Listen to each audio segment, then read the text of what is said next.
Welcome to T-Faithfuls TV. We are back again with the latest gossip. Nyaya dziri kupisa dziri kutenderera social media. Chatunga Mugabe issued with a warrant of arrest.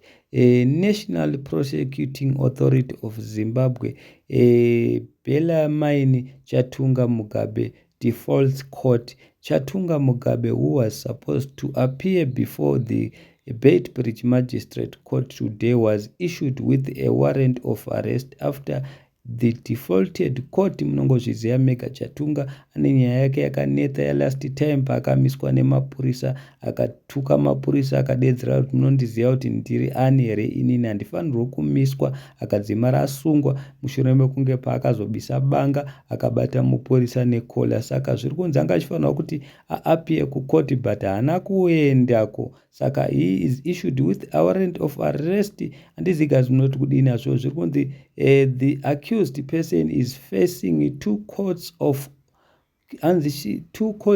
as follow. Yekutanga anzi disorderly conduct, yechituri kunzi possession of prohibited knife. Asi vazukuru vambuya naenda vataura zvinhu zvakawanda zvakasiyana siyana. Aripo mumwe munhu auya akati it's not pretty, he should have complied just like everybody else.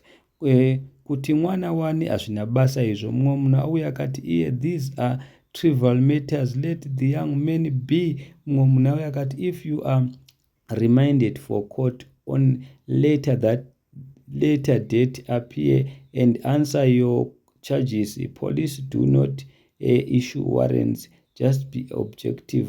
Ndezvekutaurwa nemumwe. So handizi guys munori kudini hazvo, asi Chatunga Mugabe ari kunzi anogona kungosungwa anytime akangoonekwa muZimbabwe because the guy didn't appear kuenda kukoti kuti anopindura nyaya dzake. Munongoziva Mega ane nyaya dzake dzakanetsa mushure mekunge abata mupurisa nekola achidedzera kuti iwe mupurisa iwe usati nonokese kwatiri kuenda. Thank you so much guys, don't forget to subscribe to our channel.